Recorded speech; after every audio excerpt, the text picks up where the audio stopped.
is injected into your arm, we now know that only 25% of it actually stays in your arm. And the other 75% is literally collected by your lymphatic system and fed into your circulation. So these little packages of messenger RNA, and by the way, in a single dose of a Moderna vaccine, there are 40 trillion messenger RNA molecules, 40 trillion that are injected into your arm.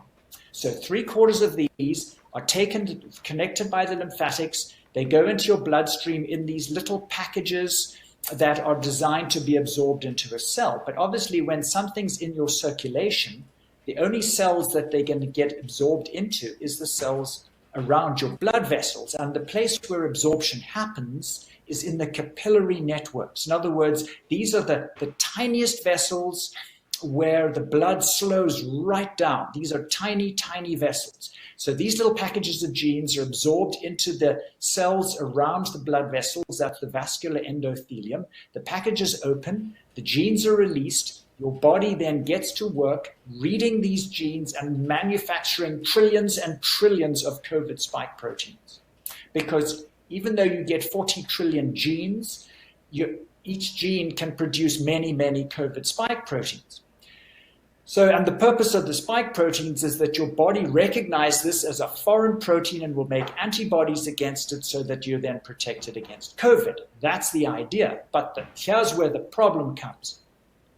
In a virus, in a coronavirus, that spike protein becomes part of the viral capsule. In other words, it's part of like the cell wall around the virus, called the viral capsule. But it's not in a virus, it's in your cells. So it therefore becomes part of the cell wall of your vascular endothelium, which means that these cells that line your blood vessels, which are supposed to be smooth so that your blood flows smoothly, now have these little spiky bits sticking out. So it is absolutely inevitable that blood clots will form because your blood platelets circulate around in your vessels. And the purpose of blood platelets is to detect a damaged vessel and block that vessel to stop bleeding. So when the platelet comes through the capillary, it suddenly hits all these little COVID spikes that are jutting into the inside of the vessel. It is absolutely inevitable that a blood clot will form to block that vessel. Now that's how platelets work. So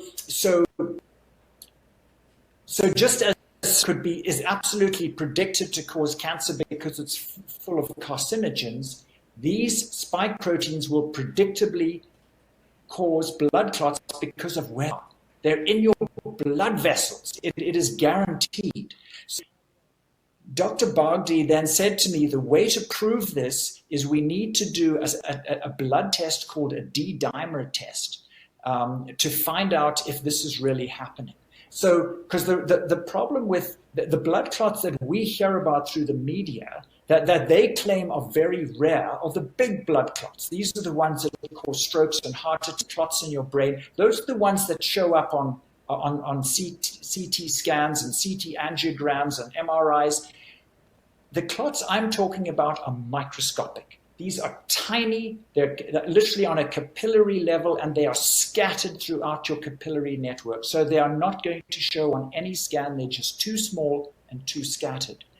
So the only way to find out for sure if this predictable mechanism of clotting was actually happening was to do this blood test called a D-dimer. And so the D-dimer is a blood test that shows a recent blood clot. It doesn't show anything else other than a recent blood clot. It won't show an old blood clot. It only shows new blood clots.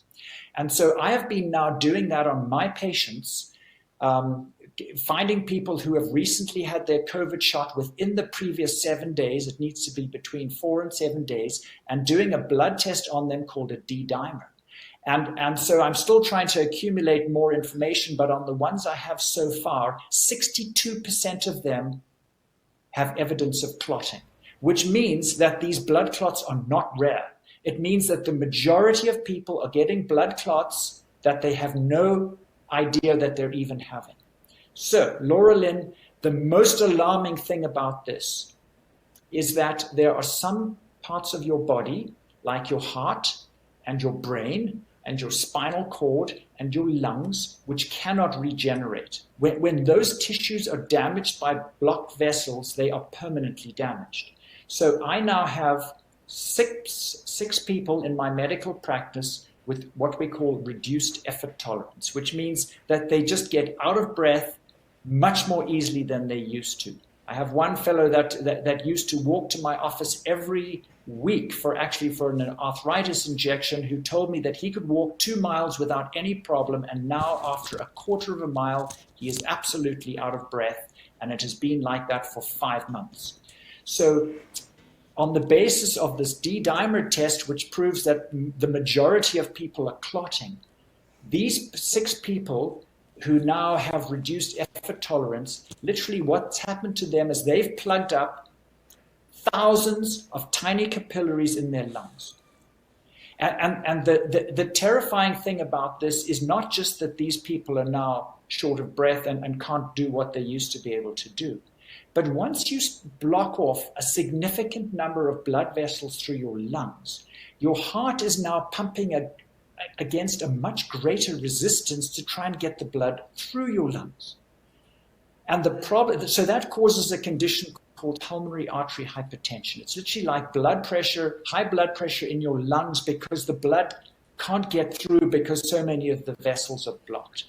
And the terrifying thing of this is that people with pulmonary artery hypertension usually die of right-sided heart failure within 3 years. So the huge concern about this mechanism of injury is that these shots are causing permanent damage, and we haven't, and the worst is yet to come, because there's some tissues in your body like intestine and liver and kidneys that can regenerate to quite a good degree, but brain and spinal cord and heart muscle and lungs do not. When they're damaged, it's permanent. Like all these young people who are now getting myocarditis from these shots, they have permanently damaged hearts. It doesn't matter how mild it is, they will not be able to do what they used to be able to do because heart muscle does not regenerate. So this is the terrifying concern, and not only is the long-term outlook very grim, but with each successive shot, the damage will add and add and add. It's going to be cumulative because you're progressively getting more and more damaged capillaries.